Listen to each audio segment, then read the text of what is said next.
What's poppin', everybody? Hello and welcome to Popcorn Culture. My name is Ben Carlin and I am your host. Here with me today is my brother Jay, who will be in every episode. I'm here. I'm no longer the host, but that's okay. It's okay. You know, I had my time. I got host for the live one, which probably counts for like 100 or something. It certainly counts for more than one. There's no doubt about it. Yeah, it's like I think you almost get like one for every single person in attendance. Okay, yeah, well then we're a lot closer to even. All of a sudden, it's like it's a close race. All of a sudden, I think I'd still be losing, but that's okay. That's okay. Yeah. But we're doing great here on episode 204. 204. How about that? Well, so quick shout out to the, of course, quarterly merch, which I'm so excited about at the moment. I can hold it up here. Yeah, if you're watching on the video version of the pop, you can actually see the rocks glass that has a D20 embedded into the side of it, just melted clean right there into the middle. Melted clean in. It is honestly just a really cool cup. I feel like it's a conversation piece. It's awesome. It's got the Popcorn Culture logo on it. And of course, if you do sign up at patreon.com/popcornculture, it does in fact also come with a digital download of a brand new episode of D&D featuring Jay and myself and the rest of the SCB team, which is just going to be a hootin' and hollering good time all the way around. Again, patreon.com/popcornculture. Otherwise, the rest of the SCB team, which as of today will include a brand new person. Yes, indeed. I feel like our bingo boards need to be updated because we now have Isybelle, the editor. Who will be editing the show. Yes, indeed. So if you're hearing our voice, you now know that Isybelle is the one who in fact edited it and apparently did an amazing job. We're so proud of her already. Wow. Just do it. Truly, big round of applause. Wherever you're sitting in your car or in your kitchen or mowing your lawn is so frequently the place where I listen to my podcast. Yeah, sure. Just take a quick moment to give Isybelle a big round of applause. Just a little fist pump or something. Yeah, a fist pump. That's also a good one too. Yeah, like a little pound it. Yeah, just anyone watching, they'll be like, that guy just had a moment. Whatever it was, he had a personal victory. Right. Like something just happened in their world, and it's like, not bad. Cool. Actually, that is like a moment to witness. It's just like if you're like, out, walking your dog or something, and you see somebody in their front yard, and they just give like a little like fist in the air, like yes, victory, jab at the sky. It's sort of like, oh man, I don't even know what happened there, but something good. I'm just so glad for them. Can you recall a specific moment where you like got extremely good news extremely by yourself and just had like a little like literally leaped into the air with excitement? Oh man, what a question. I feel like it almost immediately like sent me down like the style of existence that I subscribe to as the Ben Carlin style of existence, as I've just now coined it. Okay. Which is that almost all good news mandates the accompaniment of others. Sure. Like I don't know if there's like, I'm trying to think if there are occasions like I can imagine watching a football game or like a sporting event by myself and cheering on my own, but like for the most part I reach maximum enjoyment of such occasions in the companionship with others. Like for sure. There have been some moments where like it'll be like maybe the Sunday night game or something where Beth has already gone to bed and I'll just be like downstairs, watching the end of the Commanders game or something. Yeah. And it'll like out of nowhere be like an incredibly close game, and I will be like walking around, and it's so funny because I'll get really invested, and I'll be like, sort of, I have no one to talk to, so and I have to be really quiet because everyone else is asleep, but I'll be like privately super excited, like walking around my living room, like whispering to myself, like, you're oh my god, that's so amazing. I mean, and that's that's what sports are for. That's what sports are for. To give you that wonderful sensation of celebration. But otherwise, I feel like I would almost bet that like at my truest, of course, I'm a rather solemn person. Or for some reason I feel like the need to hide my excitement from things and you'd be completely by yourself. I know. And that's the thing. That's why I was trying to figure out whether or not I can think of an occasion where I got really good news on my own. Yeah. And so maybe it's just the case that most of my good news have happened in the company of others, which for the most part I'm almost always with someone. Almost always. This is the thing though. Like if you're in like leap in the air kind of news, it's not just good news, it's probably great news. And I feel like great news transcends inhibitions. Well, that's the idea at the very least. Yeah, it certainly can and should. But and it's so weird. It's so weird because I'm even thinking about it like I feel like when like Addie was born, for example, I feel like even inside of that moment, like I was actively, like crying and stuff like that. I was tearing up. But I even feel like inside of that moment, I was still sort of like surrounded by a group of people. I wasn't 1,000% sure that like Alice was like completely like safe and clear, because it was, like the whole delivery was intense and stuff. And so like I think inside of that moment, it's like I was controlling my like sense of overjoy because I was also simultaneously like terrified, but like obviously like one of the best moments of my entire life, obviously, but like even inside of that moment I can go back to it and I can know like I was like looking at the doctors, I was trying to like read the room, I was trying to read the situation, I was trying to read if like Allie was okay. Allie was like in a pure state of euphoria, so like that's good. Yeah, she was like nothing could like she was on the cloud nine, like just most difficult physical endeavor of her entire life, like just accomplished, and like in no way, shape, or form was even remotely focused on that aspect of it, just like to be holding Addie. So she was like much more good, but I could tell like inside of that moment, like I almost needed like space and time to like get away from it, so that like I almost could celebrate privately, which is also weird because as I just said, I literally don't typically celebrate privately. Like I'm more inclined to celebrate with others, but like those others need to be like my pre-qualified, like this is somebody I feel vulnerable enough with to celebrate with. Oh, okay. As well, yeah. You wouldn't want strangers to know you were happy. Oh gosh, yeah, no, not at all. I mean, can you imagine like what that would tell about you and what makes you happy to the outside world? Got to keep those things very close to the chest. I'm realizing how sad this is as I'm saying it out loud.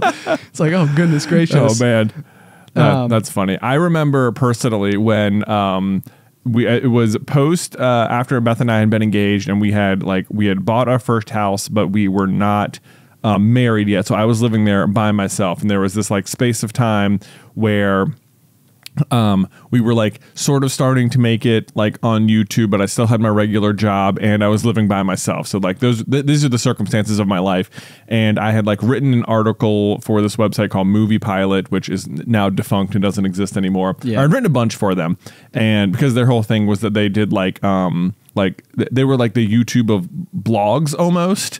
It was sort of like a like YouTube itself is not exactly known for the creation of its own original content. They are the landing page and home place, for such content to live of its own accord. Right. And I've always, it's always funny because I know exactly what you're about to say. Yeah. But like literally what this particular site did was essentially be like a blog website that didn't write any of its own content, but had other people write on its behalf, and therefore it like was able to generate traction both for the writer themselves, but then also for the website itself. Exactly. And for I've never compared it to YouTube before, but it is very, very similar in concept. And like before they went like defunct, they were like working on like some sort of AdSense style program where the more views your article got, the you would get paid out for it. I don't think I ever benefited from that. However, I did benefit in one major way, which is that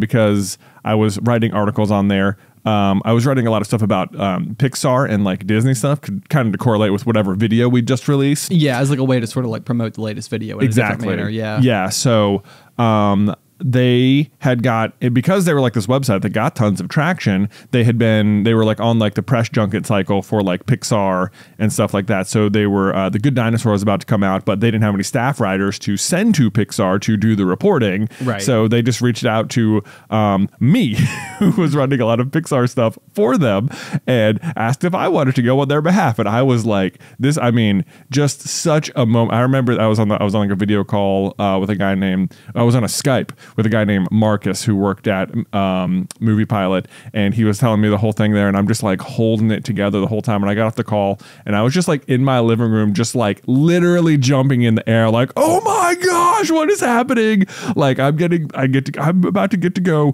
to Pixar for free and like interview like Pete Docter and meet the cast of Inside Out and like preview The Good Dinosaur. Like, what is happening? I know, you had such, I mean, like the timing of it, like Inside Out is some of like Pixar's just all-time best work altogether, and to interview Pete Docter of all people, I mean, that's just like, that's the guy. This is the guy. Yeah. This was pre, I think, him being like the head creative person either, so he was just, you know, he just directed Inside Out, so it was the DVD release of Inside Out, and then premiering the like an early preview of The Good Dinosaur. That was what we were really there for. But then like I was more excited about the Inside Out stuff. Absolutely, which was super.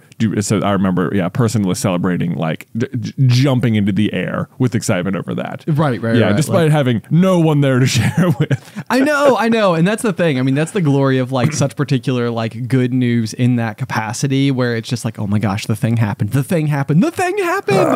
Oh man, which is that's super cool. And I mean, I do remember that too. I mean, that was like it's funny because like, you know, like for all intents and purposes, like that was. It came at such an interesting time in like the overall trajectory of the channel. In that like this was almost like it was almost not, I mean, it was like you were writing the articles because of the fact that we were posting like the YouTube videos and everything associated, but like you were not really going entirely on behalf of Super Carlin Brothers, nor was it like paid, nor did it like necessarily like specifically dictate that now we could do this as like full-time jobs or anything, which I do think was very closely attached to when you went full time. It was anyway, but it was very near that time. I guess it would have been like this would have the Good Dinosaur would have come out in June. That's typically when Pixar releases movies, I think. Why did I think it was a November release for Good Dinosaur? Maybe that's the case. Yeah, maybe that's the case. Because you went in October. I went in. I became full time in October. Okay. Yeah, I don't know. Maybe it was a later release for the Good Dinosaur. So I don't know. I know it was a period where we were not quite married yet. So the trip had to have happened pre-June. Oh, that's a good point. Okay, that's a good point. I guess I could have gotten the news, and then we could have gotten. I don't know. I know that back at the concert venue I used to work at, there was this like there was this hilarious crossover at this moment, which maybe it's just like one of those things where the universe is like, okay, Jonathan, here's a nice little crossroads of life for you. Choose a path. Yes, like, they had so there was two people who worked there, me, like the marketing manager, and then there was the director of marketing above me, and that, you know, we were the whole team. So typically the director would handle shows coming into the Coliseum because they're like the bigger, more seats things, and then I would handle the shows coming into the theater, and then, you know, but this one was the first time that they were like, all right, we have Miranda Lambert coming, so we're gonna let you handle it, like all the advertising, you know, coming up with the marketing plan and all stuff for that. And it was like, oh man, I get to do a Coliseum show. Whoa. Which I know, oh my gosh. And so this was like a big act coming, which like it sounds like it's a bigger responsibility, and it is because there's more money and stuff on the line. But at the same time, shows coming to the Coliseum often meant that the popularity of the people coming was such that it didn't end up always being as hard to sell them. I can see that. Yeah, it's like if it's a smaller show and you have overall like fewer seats involved, it might be the type of thing where it's like part of the reason that it's not in the Coliseum is probably because it's like a slightly, I mean, not to say obscure act, it's still being you know, brought to like a major, but it's like a comedians and stuff. Sure. Yeah, that makes sense. So I could actually see where like maybe your creative like responsibilities are even greater selling for a smaller tier thing than like a higher tier thing, which has all of its own clout. Yeah, for sure. I mean, there were certain bands, like if it was like a rock show coming, that typically didn't sell as well, but we didn't do a lot of those. For at the time, Miranda Lambert coming to the Coliseum was about as easy to sell as announcing that Miranda Lambert was coming to the Coliseum. Yeah, and then everybody was like, oh my God, we're in. Yeah. So she just, I mean, I didn't have to do almost any work for it, but then the trip was going to coincide with the date. Like I was going to arrive back like in the afternoon on the Sunday of the show.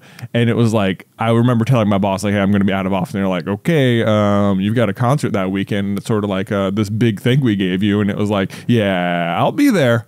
I'll be there for sure. I'm going to be there. Right. But I'm going on this trip. So that is really funny because I mean, it's like, I don't think I've ever actually contextualized this before because I know that you've talked about this particular like, phase of your life and stuff like that. But one of the things that I wasn't as aware of is that like, there is a reasonable chance that they were like literally like preparing you for greater responsibilities like underneath that umbrella. Yeah, for sure. So it's almost as if like, if you had spent maybe even like one more year, like your career like underneath like the Berglund Center or even just doing like, event marketing and stuff like that, like literally may have like truly started to like blossom in its own way. Yeah, it totally could have. It's very possible. I remember after we did get married, there was this sort of like looming like decision about like, do I want to continue? Like, should I like, should we stop doing YouTube in order for me to like maybe just like give my full attention to my actual full-time job? Because it was like,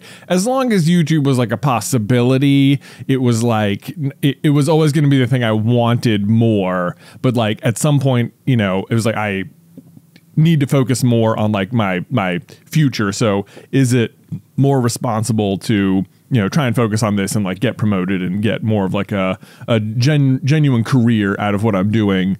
Or should we keep up with YouTube? And obviously, a decision ultimately made, and it paid off. So far, it's been the correct decision. And I think either way, the correct decision was going to be to leave that job because I was just getting not real happy there after a while. But, right. Yeah. Which certainly makes sense. A little bit burnt out and that all the rest. But what's kind of interesting about it is to go back to our original question of like getting like really good news is that like I remember the day that you and I sat down at your kitchen table at your first house that you and Beth had bought together and having sort of like the discussion about this exact thing, which was sort of like, we did not have the kind of like income or anything for both of us to do it. Right. But I think that we both recognized that like the only way to take the next step was going to be for somebody to be doing it full time so they could be dedicating like all of their thoughts and energy into this particular thing. Yeah. And what's interesting about that is that like one of the most significant, moments of our life so far was that day that we sat down at the kitchen table and it was sort of like, okay, like, why don't we do this? Like, like you'll be doing a lot more work. So why don't we give you more of like, the total income so that it can account for like what your stepping away from at your current career. And then in the meantime, like, because I'm still doing like the aquarium business, like, I can dedicate like one full day of the week where I'll just come and like, we'll produce like the Ben video or whatever that week. And then, that way it's sort of like I'm involved, I'm still making, some amount of income from this venture that we've got together, but you're able to like take it on as like a full-time responsibility. And like, what's wild is that like, in terms of moments of our life, like if you could go back and like replay it, like it's not the most momentous occasion. There's no pomp and circumstance attached to it whatsoever. But like, it was one of the biggest decisions that we ever made in our life. It was one of the best decisions that we ever made in our life. And like, so, if you ever got to, the great beyond or whatever, when you have the ability to go back and like replay moments of your life, like you might literally like, grab a bottle of instant air champagne, which is how I assume it works, is that like, anything you need or want, you can just sort of like summon it to yourself. Yeah. But like, we could just go back and like literally like watch that conversation unfold and be like, you guys, look at you go, like, what a great thing. And like, I would like leave that day and go home and like, watch reruns of How I Met Your Mother or something. Right. Like, yeah. Like the rest of the day was not like stupendous in some way. Like it wasn't like that was the only thing that happened that day. It was just one of the conversations of that day. Like I even at the time, I wouldn't have enough scope, enough knowledge about what would come to realize how momentous it truly was. Right. Which is cool, but it's also like, you I don't know, maybe this is like where like film and stuff like that sort of like presents moments in situations in life, or maybe other people are just simply better at recognizing when like a massive thing happened, but I think I'm always sort of like hedging my worry of failure, my concern that like something might not work out, that like my excitement is paired with my apprehension, right? You know, where it's like I was equal parts, you know. It was like I was like, this is pretty wild, like, you know, we've reached a point where like Jay can actually successfully do this, like, you know, we'll cheers to that, you know. Now let's hope it works. Right. You know? Yeah. Well, I mean, you know, I think back to that sometimes, like you and Beth both really just like took a nice, took quite a bet on the situation on me. So, so thank you so much for believing in me. Yes, of course. Yeah. Even that though, I mean, like that was not something, I think at that point in time, especially, I was still having pretty massive, like identity related things attached to where I existed in this like, you know, creator sphere or whatever, where I was like, from the very beginning, this is something I thought about over the weekend that I hadn't thought about for probably like 7 or 8 years. But like one of the very interesting hurdles in the beginning of doing like the Super Carlin Brothers saga was like, you know, I certainly had to get knocked down a peg a good handful of times, like where you know, like you'd have to deal with the occasional like, yeah, I only watch Jay videos, like I don't really think Ben's got it figured out, you know, or like, you know, like I knew that you were like creatively sort of like embarking on something by way of doing this, and I think that I was simply trying to survive, right? You know, yeah.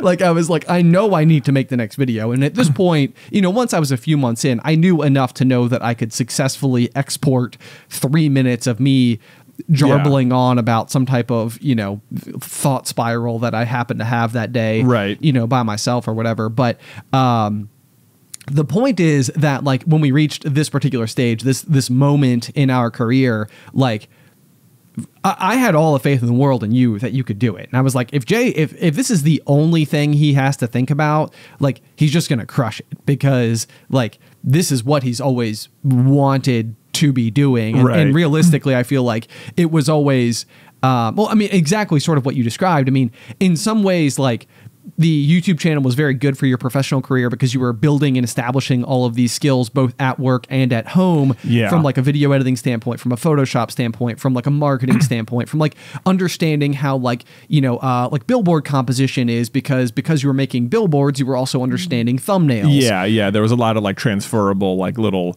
things I picked up. So there was I think I did pick up a ton of skills at that job, which I'm very grateful for, that did transfer well over to the YouTube side of things. Right. But if anything, it always felt like your like to call Super Carlin Brothers your hobby for that period of time. It was always the case that like it was your, like you were distracted from doing your job by doing Super Carlin Brothers for the better. And so I think that was like readily apparent. Like it was almost like if he's just able to go like full swing at this, like it's like, that's going to be great. And it was, because here we are. We're still, still listening to the words being uttered. I know. I think your birthday was like simultaneously the start date, and just by sheer coincidence, the end date. I had like a perfect 5-year time frame at the concert venue, where it was like, I think my start date was October 25th and my end date was October like 24th or something. Yeah, that's wild. So we had, and that was in 2015 when I left. So I think we have,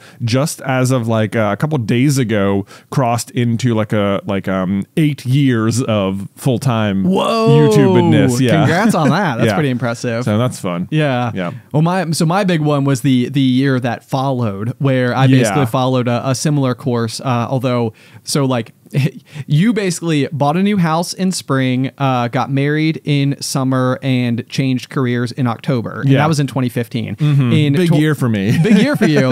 And then in 2016, I bought my house in the spring. I broke up with somebody in summer and switched careers in October. Boom. Which was really wild, because I basically ended up following like a very similar set of like beats throughout the course of like this whole year. But like I would often go back to this like 2016, 2017 era of my life and be like, I was sort of in a major state of flux. And like a lot of times I'm like, I wonder what was going on that I was like so like sort of, you know, everywhere, you know, Yeah. like, and it was like, oh, because I changed almost everything about myself. Just everything. Yeah.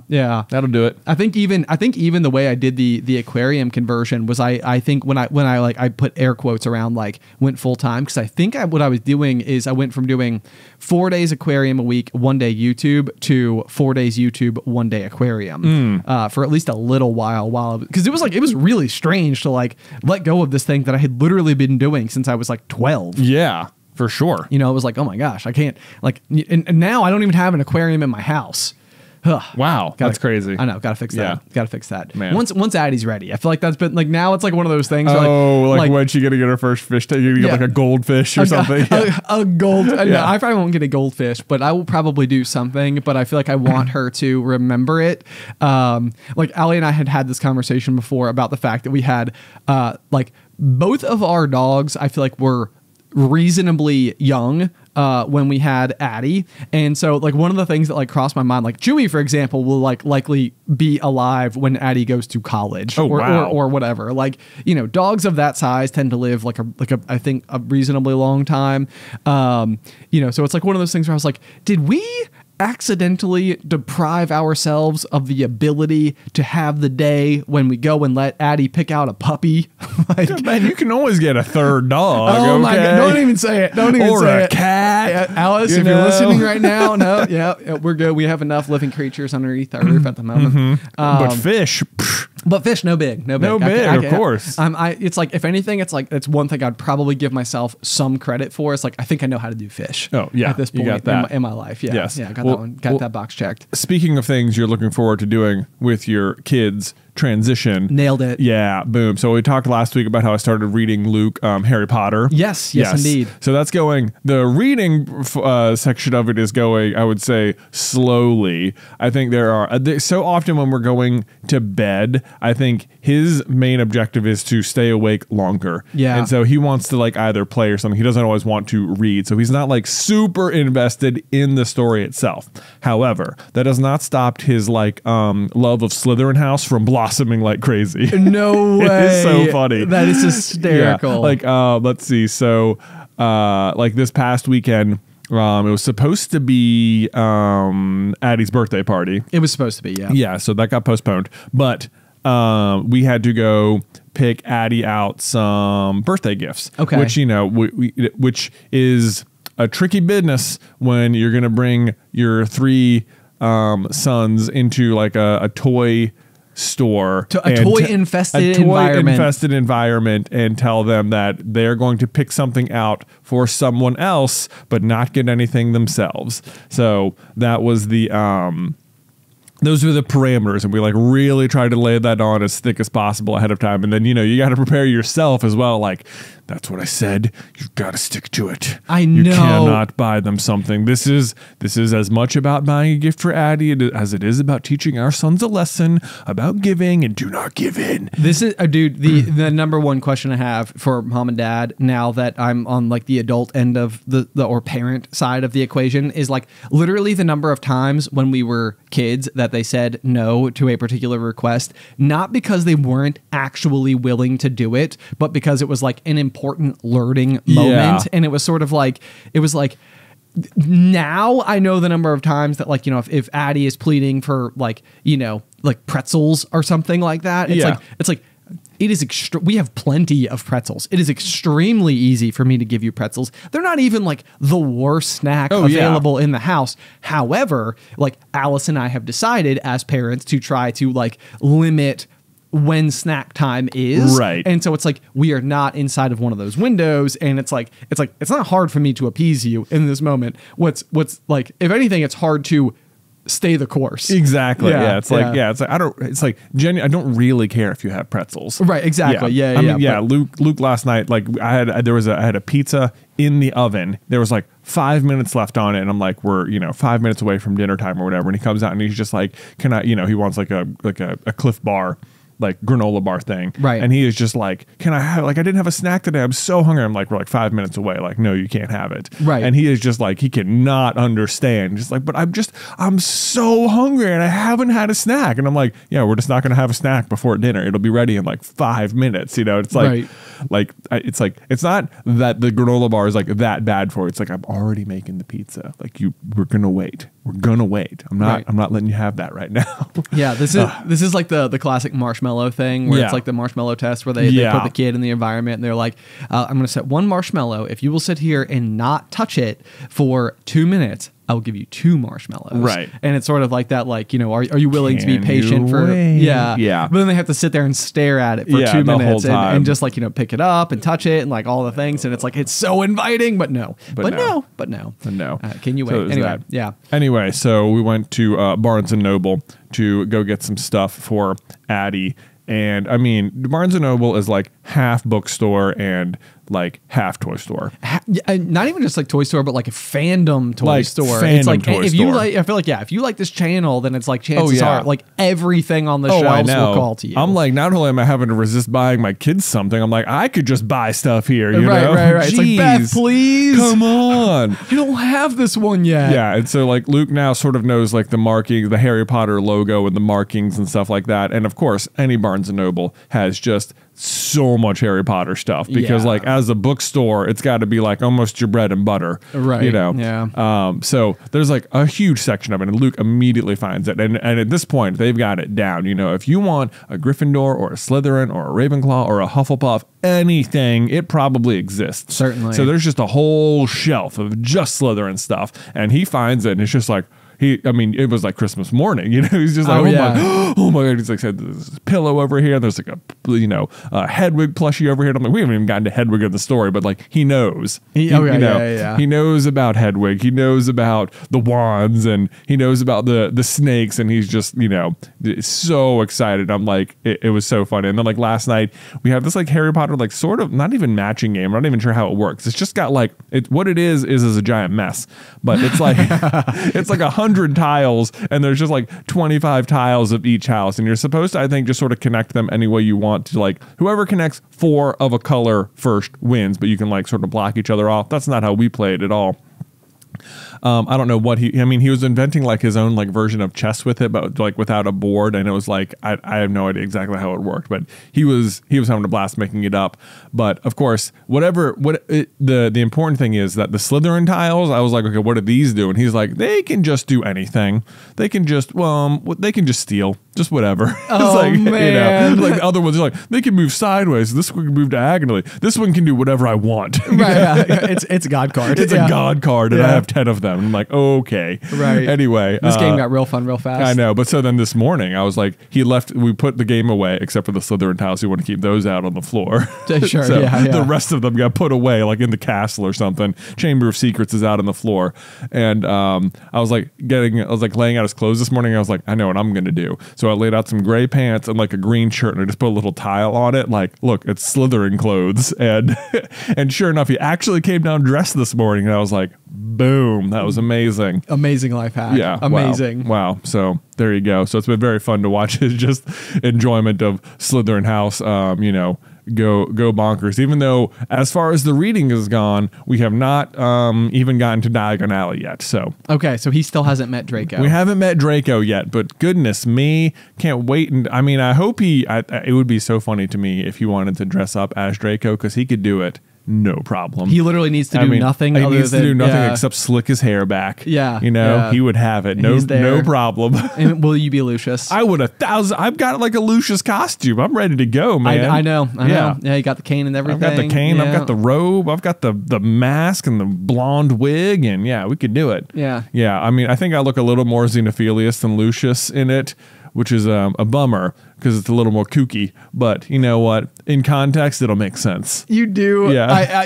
Literally, I feel like there's a chance we talked about this the last time that you dressed as Lucius. Oh, because we did Fry J on the pop. Yeah. Oh, that's right. Yeah. That's right. Yeah. You did have much more Xenophilius vibes than Lucius vibes. You're also like a total child at heart. Yeah. So I feel like Lucius does not seem like a child at heart. I'm not a super Lucius person in real life. No, not so much. Nope. Not so much. But you can walk the walk. Sort of. Sort of. I can at least least walk with a cane or a walking stick, right, with a big snake head on it. Amazing. Yeah. Amazing. Very cool. Okay. Well, I'm glad to hear that it continues to prosper. I'll be very curious to see what the ramifications of him learning that they are largely regarded as the villains of the story ends up being, or if they'll just be like, no, I think Slytherin had a point. Yeah. Well, hopefully he doesn't feel like that. Yeah, right. No, of course. Yeah. I think Lucer will be able to kind of, figure that out. That'll be good. To parse it out, Transition? All right, let's see here. Okay, Jay. So I feel like I've got like a fun piece of feedback. We had a really good call to action last week. You were talking about sort of like your dreaded question of, if stranded on a deserted island, which 3 items might you bring with you and why? And I felt like this particular piece of feedback like literally brought me in like 50 different directions as to like how I could potentially discuss it. Yeah. And so I'm just kind of curious to see like where it goes or doesn't go based on your own particular thoughts about it. Okay. But so a little colonel named Lana Water wrote back and said, I would invent an iPad basically that doesn't need Wi-Fi and is solar powered and has access to the internet and YouTube and tons of books and apps like Adobe or Procreate, which if you're unfamiliar is like an illustrating. Yeah, like an Illustrator app. Yeah. Yes, absolutely. So I was like, this is a really interesting piece of something to bring with you on your deserted island, because it really is like the Swiss Army knife of entertainment. Yeah. Because, like the ability to have, because that's sort of the whole idea behind the question, right? Is that it's like you can bend the rules however you need to in order for your object to work, but like bringing an iPad or a tablet or some type of computerized device that has access to lots and lots and lots of other pieces of information sort of like allows you to be like, you don't have to bring like your favorite book that you will then like read forever and ever and ever. You can literally bring like a piece of digital equipment that has access to like essentially every book that's ever been written ever. So it's like, if I mean, for plenty of people, again, with the caveat being in place that you have like food, water, and shelter already like cared for, it's like if all you did every single day was had the ability to sit, read, and like broaden your like mind and horizons, like not only could it be like an incredibly useful resource for like survival based reasons, but like you essentially would be able to consume probably more than what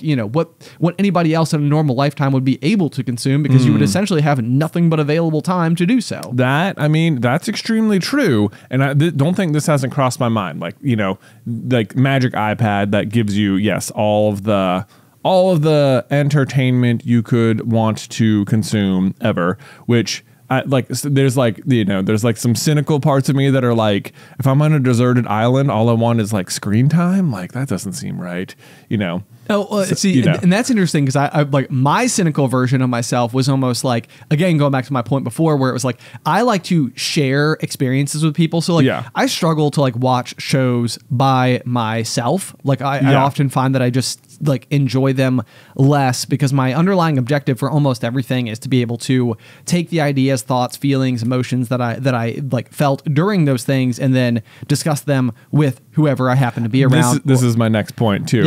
Yeah. Is that like, it would be great to just be like, oh, I have just unlimited time to actually watch all 1,500 episodes of One Piece or something. Right. Fantastic. But then, like, to what end? Like, you will know the story and you might have been entertained by it, but like, without the ability to share it with anyone, like, does it hold as much water or anything? Because like, I think one of the things that when I think more than you, I'm able to like consume stuff like by myself for my own personal interest. And it's like, but there's always this part of me that's like that it is in knowing this information that like I can like at least put it in the back of my mind for the point at which it could come up in conversation.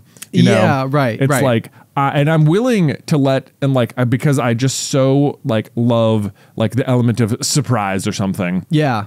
That like, it is not you know, like I am perfectly fine to justifying dedicating, you know, I think in college once upon a time we had a Mario game. It was like, I can't remember which one it was. On the Switch, it was like a 2D scroller thing. And, you know, I was like, I'm going to complete this game. Like, I'm just going to get, you know, the 3 stars on every level. I'm going to hunt them all down. And I'm like, I know I could be doing other things, but like in the back of my mind, at some point, someone who understands or has played the game a little, who has put a little bit of effort into it, will like observe my save file and see that like I was amazing and like had completed it. You know, like they will appreciate, like it will go appreciated in like a way. Or like I'm willing to spend a lot of time getting extremely good at Mario Kart by myself, because at some point in the distant future a mysterious opportunity will arise in which I will be able to prove that I am really good at it. You know, something like that. And it's like, but like if so, part of me thinks if I had the magic iPad, at the very least it would like the whole time I was consuming, I would be like in the back of my mind hoping for like either rescue or anticipating the day. So like maybe there's an element of hope that like having consumed all of this, someday it will pay off because I will be around people again someday.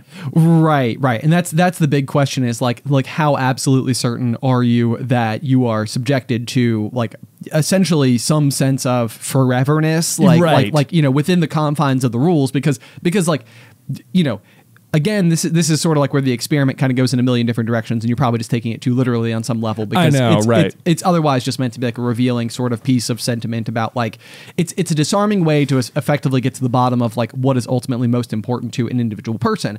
But the idea is that like if you have to live somewhere by yourself forever, then like what would you bring? And so in my mind, I'm sort of like, that means there's some magic involved. It means you can sort of like answer certain questions like food, water, safety, shelter, like those types of things. Like that's all taken care of. Like, and because what that does is like removes the need to answer the survivalist basis of the question, because otherwise there's very common items like a pot or a hatchet or a tarp that all make the most sense immediately for you to bring with you, because those are going to provide you essentially with food, water, and shelter.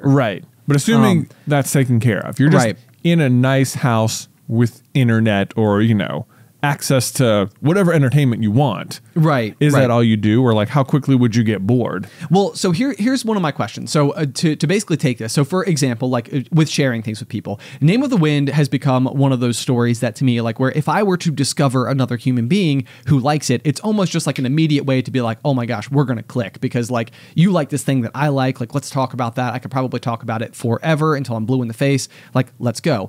But inside of that story, there's basically essentially like a university, like so many other magical narratives have. And the university is a place that people go to seek education. And for the most part, they go to seek education for the intention of using that education to then be able to go out into the world and prosper in whichever way makes the most sense to every individual attached. However, at this particular school, there is one character in particular named Manette.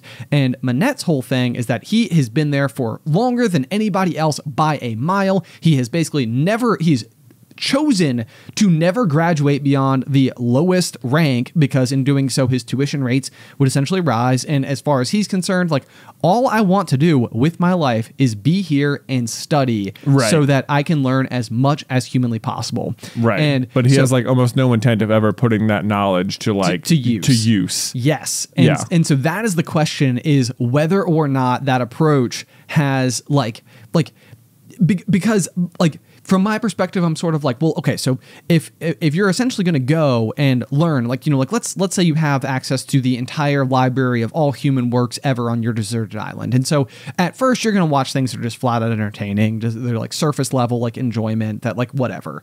But like if you have nothing but time to consume everything, your bar for appreciation will go up. Like you will probably inevitably become actually a like someone who is capable of like reviewing content on a level that is like extremely high, because you have essentially watched everything and had it depends. Like this also depends on like what your like starting point is. Like, did you come from civilization with people to begin with, I suppose, or have you just like dropped in having never known anyone? I feel like you have to have come from civilization in some level. At least that's my interpretation of the question. Like, you're not just like in a vacuum, dropped in the middle of nowhere, just learning. You know, sure, because you're coming from these experiences. That's what's informing your decision. Right. Yeah. Okay. All right. Fair enough. Anyway, so my thought here though might be that like once you move past works that are purely entertaining, you might look for things that are like entertaining and educational, and then things that are just simply educational, and then try to essentially like push the boundaries on knowledge altogether. And so like in the film Lightyear, for example, there's this kind of sequence, some time travel involved and stuff like that. But the character of Socks is a piece of artificial intelligence that is effectively given one task for like 70 years. And that one task is to solve some type of like quantum crystallic fusion. Crystallic fusion. Yeah. Thank you. I knew you would know. And are you still using fossil fuels, or have you discovered crystallic fusion? Right. Yeah. And so we got double A's. So the idea here, though, is that like if given no other tasks, no other assignments other than to simply study and attempt to learn, and you have access to all information that humanity has ever had, then for most people's individual lifetimes, 70, 80 years is the scope of it. Like that can be the better part of your adulthood, where you have learned enough to know what your pursuit is, and then to like become professional or extremely well spoken or versed in that particular thing. So like this is the type of thing where like maybe if you go and you have all the time in the world to study and examine everything, maybe you can like eventually find like the hidden cure for cancer or something like that, like in the depths of all of human knowledge. Maybe it exists already, and like we just the right people in the right places haven't had the right conversations and whatever. I don't know that that's a truth fact or anything, but just assuming that this is like you've dedicated your life, your entire life, and you have access to all of the education, then it's like at some point in time, if you're alone on the island, it's almost like, is that helpful? like of course, out in humanity, out in the world, it's incredibly helpful. It'd be like the most valuable discovery, like in the recent era. Right. It'd be massive. But like in a singular environment, it's kind of like, and you don't have the ability to share it. You don't have the ability to share it. You don't have the ability to be known for it. Right. You don't have the, like that almost becomes the question, like, do you, like, are the parameters of being on the island such that you know that you will be alone for the rest of your life, and like do you have the can you know whether or not your existence on the island will ever be discovered? Right. Yeah. Right. Yes. Yeah. And that's a good point too. Because I mean, like, even if you could have like legacy to follow your existence, and it was like somebody will arrive your last day here, basically. It's like no matter what, like we know to the 10th of a second, like when your last moment, will eventually come to be. And at that point in time, whatever you've done, we will come and study it. Then it's like, oh, well, if you know that going in, that's so different. It changes everything. Yeah. No, that's a different question. Right. This is just like you're on an island. But this is my point. Yeah. So going back to Manette, at the university and everything, it's sort of like, it's like, it has never stopped and bothered me for a split second in my entire life to understand why people seek more education. Learning more things is helpful. It provides more utility to the outside world. It gives a greater understanding of your own world. But this has no outside world. Right, exactly. But this has no outside world. Right. And so then all of a sudden it's sort of like, can your life be meaningful alone without contact with other people? Oh, boy, can you have had, yes, boy. Now that is a question. Yeah. Because at that point, if your answer is no, then it almost like redirects you into this point of like, then the point of life is to interact with other people in some capacity, or to like, to share existence with other people. Whether that means you think it means helping other people, or like define that. But I think you can be pretty broad with it. If you decide that your life could not have meaning without having shared it with other people, and without the possibility of legacy, then almost by definition, life has meaning only when shared with others. Which, okay. Which is not a problem for most people. It's not a problem for most people, because most people are not required to live in this experiment. Right. However, I think it dissolves out sort of some of my own underlying sentiments, which like on some level I would say like that is where I started this conversation. Like for me, it's like the reason to do it is to share it with other people. Like that's ultimately like going to be like when I'm at my most happy. If I am able to help or provide or teach others something, then I ultimately tend to feel like those are the moments that like are worth living for. And like the themes of any of those pieces of media that you may consume on your magical iPad, like take How I Met Your Mother, for example. It's sort of like it's an entire saga just fully dedicated to the pursuit of finding like one's true partner in life. Ah, yes. But but it's also then like it's so much more about the journey than the finding. It's like in searching for Ted's wife, he has like all these extremely meaningful like moments with his friends. Yes. Yeah. But which are still, being shared elsewhere. Yeah. But like, is there a chance that like when we consume these things out here in the real world with the knowledge that it could inspire us to go and have friendships that are similar to those of Ted and his friends, that like that part of what we enjoy about the overall experience is the fact that it's actually like a soft encouragement to go and have those kinds of friendships, to forge those types of memories. And what impact does that have on the person who is destined to solitude? Because like all of a sudden it's like maybe this wouldn't be so inspiring as it would be like the grass is always greener type of thing. Like all of a sudden, like if you're watching this otherwise entertaining television series, it may leave you in some capacity with like the grass is always greener. Like you're looking at the neighbor's yard being like, well, they did it better. Like it leaves you wanting more for something that like can't be pursued. And so it's like when you watch all of these types of works, these types of, inspirational stories and stuff like that, like is what you're taking from it necessarily like your happiness for them, or even like the encouragement that it provides within to pursue your own, like hopes and dreams? Good question. Yeah, I know. Yeah. Largely open-ended. I can segue it if you'd like into a potentially much softer version of the question overall. I mean, go for it. Okay. So one of my interesting questions or things that I was looking up over the weekend was simply, why is it the case that we like crunchy foods? Oh. And well, I mean, we like all kinds of textured foods. We do like all types of textured foods, but the crunch in particular, I did a quick Google, and the specific response that I got, I was like, this had never occurred to me before in terms of even like, I couldn't even tell you in any way that like when I'm eating a crunchy food, that like what is so nice about it is that it engages another sense. So typically like consuming food can engage sense of smell and taste pretty readily. Like those are pretty like, synonymous in terms of like smell is essentially just tasting with your nose. Like it's like a different like way of consuming. But by eating something crunchy, it also engages your hearing because you can actually hear the crunch. So then like what makes something like it is that this is the answer that I found on Google. Okay. Is that like the reason why we enjoy crunchy foods is because it engages another sense. But I was like, that's so fascinating because like it would never in a million years occur to me that like why I'm enjoying eating something is the way that it sounds inside of my head. Right. Interesting. Yeah. That is interesting. Man, never really thought about why I liked crunchy food or not. But this is also one of those things where like the more you like watch like the Food Network or something, they'll always talk about like, oh yeah, I got to add like this texture to it or something.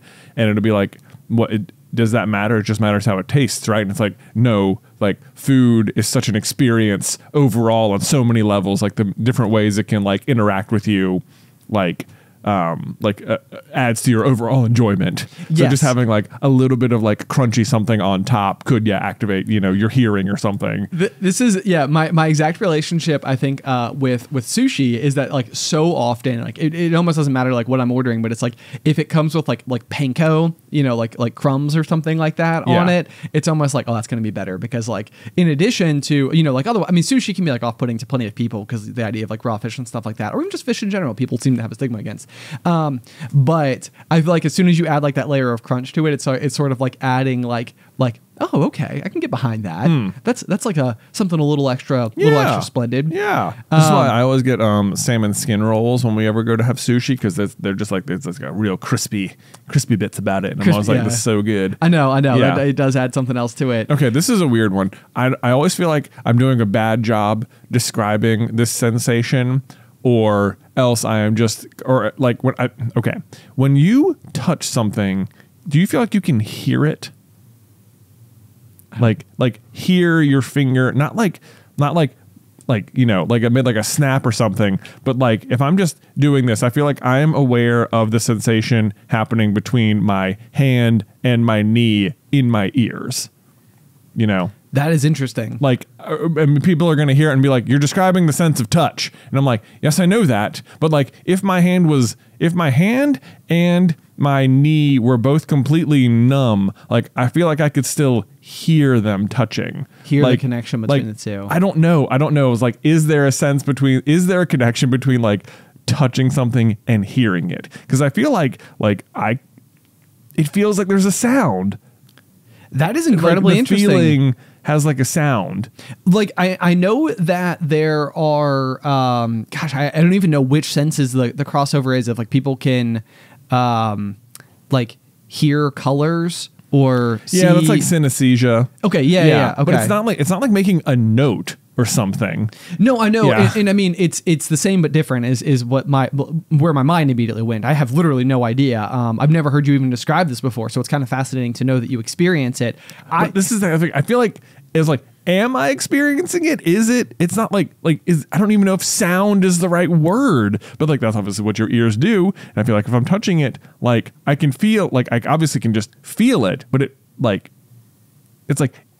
feels like there's a sound associated. Well, like with the act of touching something, like I don't know. No, well, I mean, it's interesting. So it's kind of like you know, poetry, for example, or music, you know, or just, you know, television shows and stuff. Sometimes they are seeking to describe things that we have a hard time describing, and then oftentimes if somebody can do it in a way that is like succinct, then a lot of us are like, yes, that is the emotion. Like that is the exact thing. So it's interesting to me because it's like I feel like there's an outside possibility that what you're experiencing is something that other people do in fact experience. They just never realized that they were experiencing it, or that it was like noteworthy enough to like bring up in discussion. Right. You know, but this is like almost like that classic thing in class where it's like, you know, don't be afraid to ask a question. Chances are if you have a question about something, somebody else does as well. Right. Like, but it's like the sort of thing, it's like it has to be associated with like it has to be associated with your own personal sense of touch, because it's like there's no way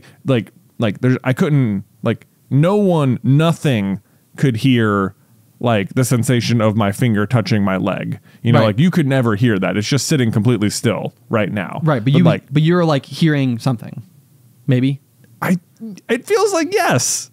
Like it's not like a distracting sound or something, but it's like so like let me ask you this, because sometimes I know like my hands when dry, or if I've been doing like yard work, or like back when I was like rock climbing a lot, like if I were to handle like a microfiber cloth, it would almost be as though like the microfibers would get like stuck to like all the tiny little like invisible abrasions of my hands. Yeah. And it'd be like very uncomfortable to touch. Like I would not like touching like a microfiber, because it's like it almost feels like it's like attempting to Velcro itself to you, but is unsuccessful in doing so while also being successful enough to generate a sensation. I know exactly the sensation you're talking about. And it's not comfortable. It's not pleasant. But like I wonder on some level, like, you know, is any part of you feeling almost as though like you're like hypersensitive to like the individual like threads of the fabric, or like the individual like grooves of your fingertips, like sort of like generating, like on some level it's generating noise. Like there is a sound generated by contact between two objects, right, ever. Sure. So the question is sort of like, is that at all what you feel as though you're experiencing? Like, you know, we have like a wooden table in front of us. If you were to like drag your fingers across it, like, are you almost hearing like the orchestra of sound that is like the individual fingertip pads, like brushing against the wood grain? Does that make sense? Maybe, yeah. But it's like, but I think it must, it's like, I think it does have to be associated. It's not like I could like hear the seashell touching the table, you know. But it has to be you. It has to be me touching it. Interesting. Yeah. Interesting. Yeah. I'm not sure. Like I've never heard somebody describe. I'm just putting it out there because I'm like, am I just describing the sense of touch but I'm like, but it's like, does it like create a sound to you, or is it like, or am I just like, it's so baffling, because I'm like, it's not like you can hear it. It's not like it's making sound, but it's like when I'm touching it, I'm aware of touching it, and it feels like there's I don't know, it feels like there's sound, but not like an overwhelming thing. You know, it's not like it's like taking up brain space or anything, but I don't know. I need confirmation from someone else if you know what I'm talking about, or if you feel like when you're touching something, you can like hear your hand against the chair or whatever you're touching. You know, I mean, it's always so interesting too, because I know for plenty of people, they have like a highly sensitive, like, you know, hearing or smell. Like, so I know, like, for like a lot of people, like if anybody in the room is like, you know, like wearing like a cologne or perfume or something like that, it can be like extremely overwhelming and like generate like a headache, because it's just like, you know, the very nature of just being that close to that much scent all of a sudden is too much. But then in the meantime, tons and tons and tons of the population will wear such things with absolutely no issues whatsoever. Yeah. And you know, so it's like, it always feels like remnant superpowers of some kind or something, where it's sort of like, it's like, yeah, I still have like the hypersense of you know, taste or smell. And I mean, sommeliers, for example, you know, oftentimes can be so gifted in their ability to consume a wine that, like, down to like the kind of like oak that was used in the barreling process or whatever, like they're able to discern like the specific notes in a way that like the average consumer of wine is like doesn't even know how to begin to look for. Right. And I have to imagine that that's both inherent skill that somebody has as a taster, matched with, you know, years and years of experience and exposure and teaching. Yeah. You know, sort of like coming to a head. But like it makes me curious as to whether or not like your sense of touch maybe is somehow akin to that level of of like extra, you know. Yeah. I suppose the way to test, I'm like, how could I test this? I suppose if my hand were truly numb and I touched something and like still heard couldn't it and could still like was aware of like, yeah, could still hear it but could not feel it, right, then that would be like maybe the answer. That would be, yeah, that's an interesting way, because it's like everything, you know, like one of the things I always found ridiculously fascinating back in physics camp was learning about like resonance frequency, which is essentially like the idea that like a single jackhammer conceivably could take down like an entire like skyscraper building, because the skyscraper building has some type of frequency, and if you're able to either match it or disrupt it, I don't know exactly how it works, through, you know, like a tuning fork essentially, then like you might have the ability to like send the whole structure into, you know, a vibration storm that can be destructive. Yeah. And so it's like, I mean, it stands to reason that all physical objects have a, you know, a resonance frequency of some sort, you know, that like possibly you're able to detect somehow. Yeah. That's like that, at least that's the avenue that my brain is going down. And so it also makes me curious, are there any surfaces that you like particularly do or do not like interacting with? I mean, there's like the classic like nails on a chalkboard, which everybody doesn't like. Everyone hates like, that. Yeah. Nothing that comes like to my mind immediately. Okay. Yeah. So like you don't have like a preference when it comes to like, I know I literally couldn't tell you the difference between them, but I know there's like two classic kinds of sheets, like percale. Oh yeah, no. I mean, this is one where like, yes, my wife, she has a similar thing. Like if there is like a thing that creates like that like Velcro effect or something, she's extremely sensitive to it, and we you know, can't have it in the house. Okay, you know, it makes her feel nauseous, so I just sort of follow her lead on that because it doesn't bother me in the same way. Okay. But, yeah. Okay, that's interesting. Yeah, because I mean, it's one of those things. Like, yeah, I mean, if you're like a super taster, for example, then you know, in the event that there's an ingredient that you don't like, or a particularly strong or you know, like over seasoned nature to like a food or something, it might stand out to you in a way that is like far more obvious than to someone else who is just, you know, like the rest of us, I guess. I don't know how to describe it. Someone who doesn't have this gift of taste. So I was just curious if there was ever things that you were interacting with where you were like, no, I can't, like that is either too much or too little or something of something. Oh, I don't know. I can tell that I don't. I mean, we experienced this on the Linville Gorge hike, but like like extremely cold water. Oh, I think that's a great example. Yeah. No, that sort of makes sense to me, because that was like you described Beth feeling nauseous, if she has that sandpaper like effect on something. Yes, I did feel nauseous. You did feel nauseous. Yeah. I was just showing Addie the video of us doing the polar plunge from last year's Frozen Jay versus Ben episode, where we got up on our roof and dove into some ice cold water. And I remember you specifically describing nausea. But it's interesting in that sense, for the purposes of this conversation, the way in which your feet being exposed to extreme cold caused what was otherwise a full body physiological reaction. Right. Yeah.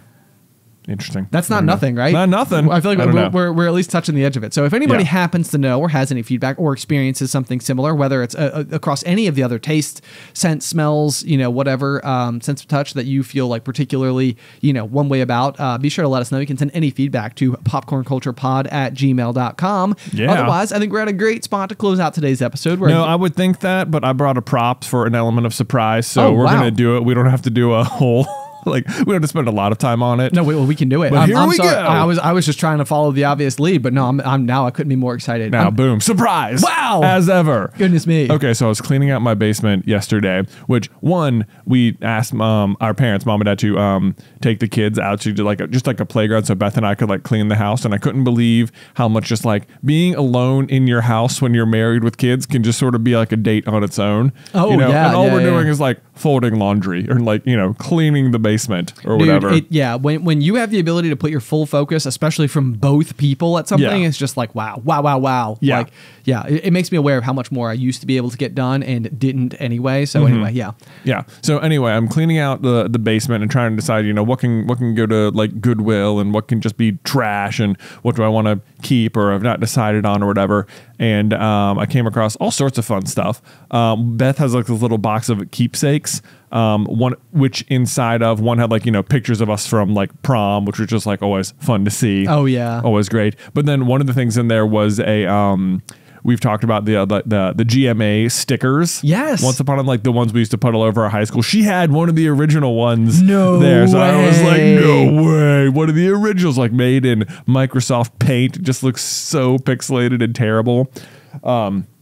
So that was really fun. But then I'm going through and I found just an old binder of base set Pokemon cards, which I was just like, oh man, if only there were any. It's so unfortunate because this binder was clearly put together by one of us as children as a way to organize all of the commons and uncommons that didn't go in your rare binder. So there's just nothing good in it at all. Yeah. And even if you're but it's base set, it must be worth something. It's nope, these are all 4-cent cards, even 25 years later or whatever. Wow. So there's that. But also in that binder were a variety of other cards and POGs.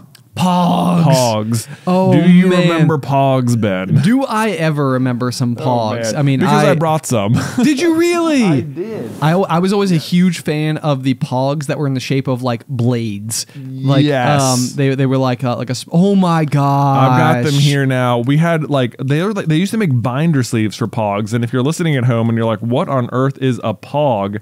It was, I suppose, a game. Basically, they were just cardboard discs of, and I mean this, anything. Yeah. It was just a cardboard disc. And I remember going to Video World, and there'd be just bins and bins of them, and they were 5 cents each or something. So that must have been the best thing ever for parents to be get one each or 3 each, whatever. I can spare the 15 cents. Yes, yeah. It was it was an extremely easy purchasable object, and I am blown away that you you had told me about the GMA, the OG. So I thought for sure that was just your element of surprise. I did not expect you to pull out 20 sleeves of. I'll just hand you a stack here because I was looking through them and I'm what kind of licensing did POGs have? Because I mean, there are just stuff.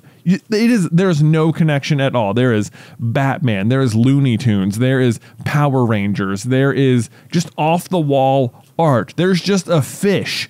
There's this one's a watermelon. This is this is Jurassic Park. This is the city of Richmond. I don't know what is going on here. How did they have the licensing for this, for all these things, or if it was just the sort of thing where it's POG had official POGs, but then also every other brand in the world just got on this trend because they were like, what, I can just cut out a circle of cardboard and throw it on a thing?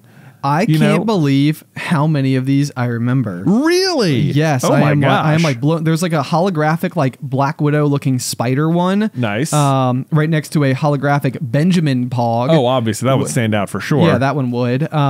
Which is kind of amazing. I think Pog. I can't remember whether or not it has this sort of like.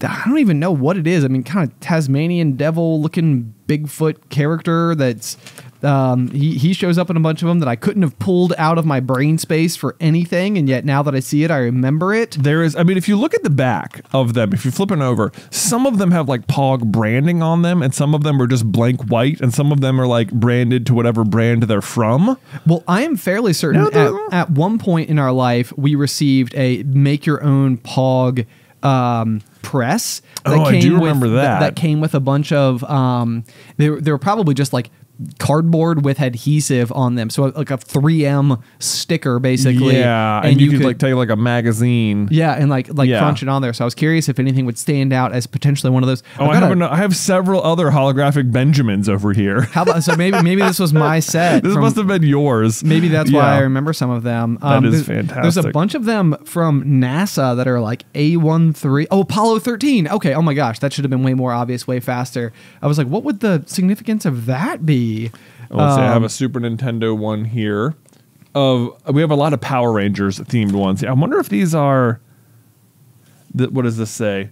Milk Cat Maker. That sounds like maybe the make your own POG thing. Yeah, that totally tracks. And I mean, I think I remember getting it for Christmas, and we were at like our cousin's house, and we were just like, what can we POG? I know, but like some of these are like way too good to have been made by us. Oh, for sure. I mean, I got like a fairly classic looking Mickey Mouse one in here that like just by the size of it, I'm like, well, that seems like it could just be valuable. Yeah, I know, like, right? Yeah, are POGs worth anything? I know. Man, do we have some? Do you recall there being a game associated with POGs? I know that there was a game. This was very similar to like collecting Pokemon cards as a young kid, where like I knew that you could be playing it. Were we ever doing it? Was the answer? It seemed like largely no. I would say no, because I had to look up what the rules were this morning. Okay. I remember in addition to POGs, which are just the cardboard discs themselves, there were slammers. Yeah, I mean, do you remember slammers? The slammers. So the thing too about these, like, POGs were highly collectible,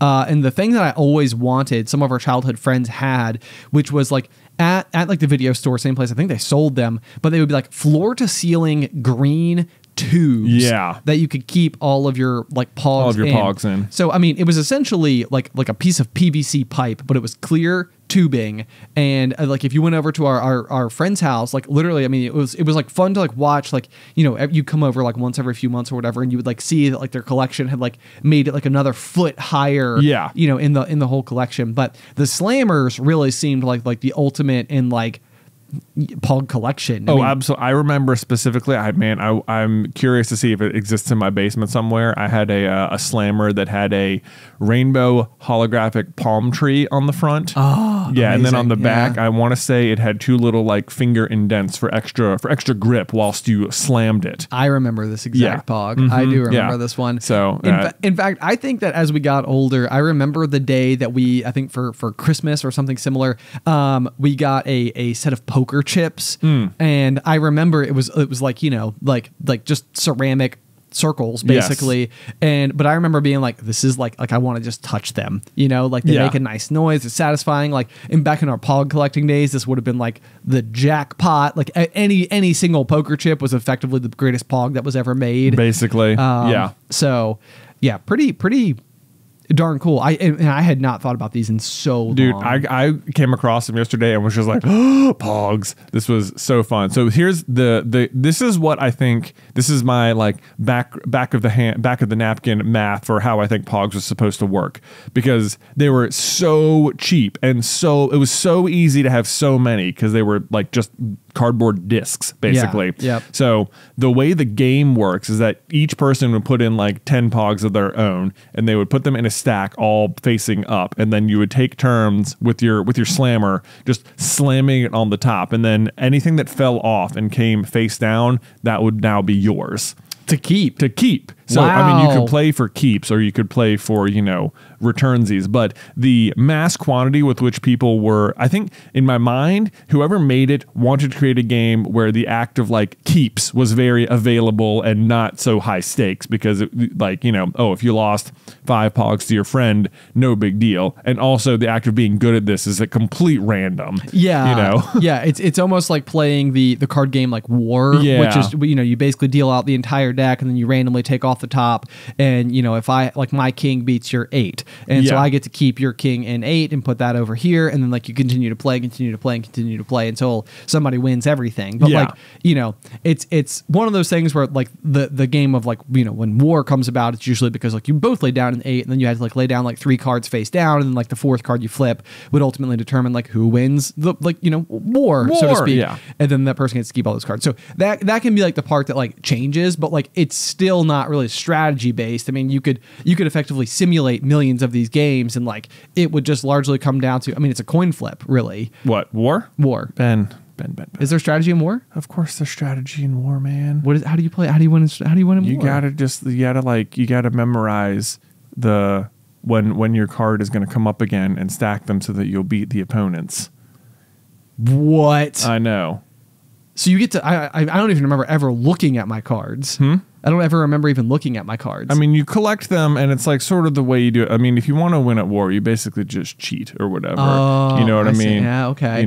It's really, I mean, so let me tell you how I would cheat at War. Okay, please do. Okay, please do. Absolutely. Yeah. Like, you just want to, you've got an ace, right? Right. You just won that round right there. That ace goes on the bottom of your deck as you're waiting for it to come back around. Your opponent has, whatever, the king of clubs somewhere in there. What you need to know is what comes right before the king of clubs, right? Okay. So you memorize the pattern on there because they're going to keep winning. Whatever they just took from you is probably what's coming before the king of clubs. Okay. Right? So they throw it down. It's the 8 of diamonds. You're like, boom, I remember losing that 8 of diamonds to your king of clubs. I know what your next card is. Boom. You whip the ace off the bottom next time. Steal the king. Wow. Boom.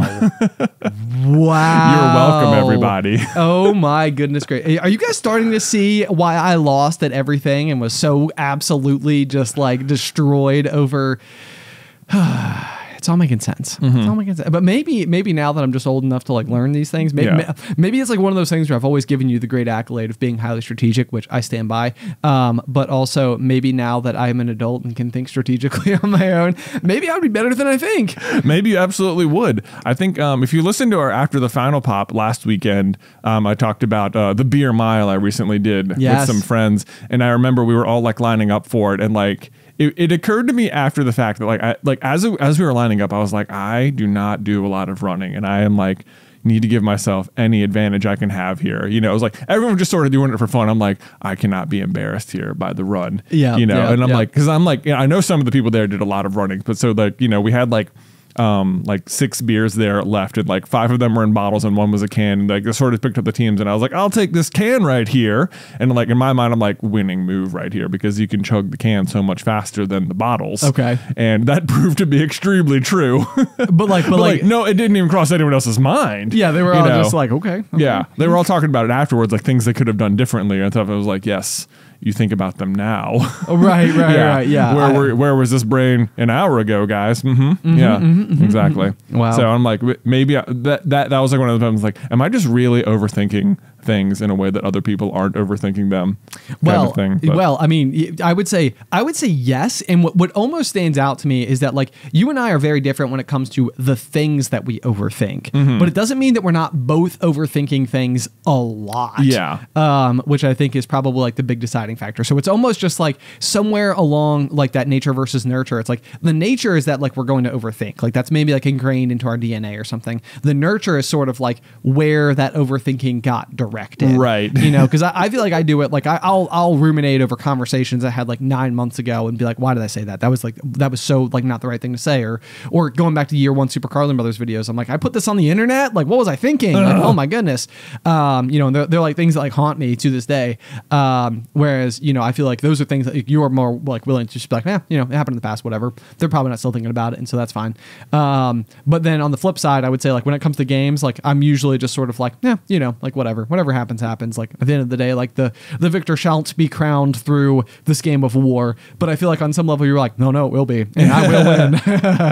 There are ways to manipulate this. Yeah. Which I think, like, as a kid, maybe that's like one of those things where it comes down to valuing things like one way or another, where it's like maybe I just didn't like. I lost and I didn't like losing, but maybe I didn't care enough to really try to win. Was also probably the other end of it as well. Yeah. Especially when it came to a game that, like, as far as I was concerned, largely just came down to pure chance entirely. War. War. Yeah. Sure. So anyway, but I'm glad to know that there was in fact some type of method to the madness. I mean, not that going from the bottom like that is probably a little bit more like overtly like manipulating things, but you can still try and like stack them in the way in which you put them on the bottom of your deck or something like that. Sure. There are other ways of doing it, I suppose. Right. But like, who's to say what's the correct order to put stuff on the bottom of your deck? Well, and I mean, that's probably where it's like a mixture of like, planning and strategy meets like sort of like, are there any rules about the game that mandate that the cards just sort of like be randomly shuffled and placed back in your hand or something? Are you putting them off to the side and then reshuffling them every time? In that case, yes, it's completely random. Right. But like, war largely feels like it falls into that category of it's called war. All's fair, right? Yeah, there exactly. You go. I nailed it. Yeah, all is fair in love and war. Well, what if that ends up being today's pop title? That'd be hilarious. Yeah. People had to get all the way to 80 minutes in. People are like, this is maybe the longest episode ever. You're welcome, Isybelle. There we go. I know. Yeah. First day, new show. Way to go. Full circle. I can already say that you absolutely crushed it. Well done. Again, another huge round of applause from around the globe, or fist bump or something like that to Isybelle, who's new to the editing scheme here at Super Carlin Brothers, but we're sure it's going to be just an amazing new addition to the team. Yeah. I'm very excited for that. But otherwise, guys, as ever, if you'd like to support the show, you can head on over to patreon.com/popcornculture. There is, of course, that quarterly merch, which is currently available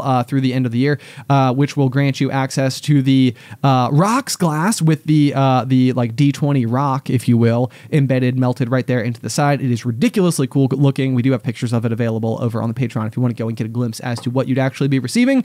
In addition to that, Jay and I will be recording an episode of D&D with the crew here at Super Carlin Brothers, where that episode will also be available attached to your sign up as a digital download. So if you'd like to check it out, again, one last time, patreon.com/popcornculture. We super appreciate all of your support.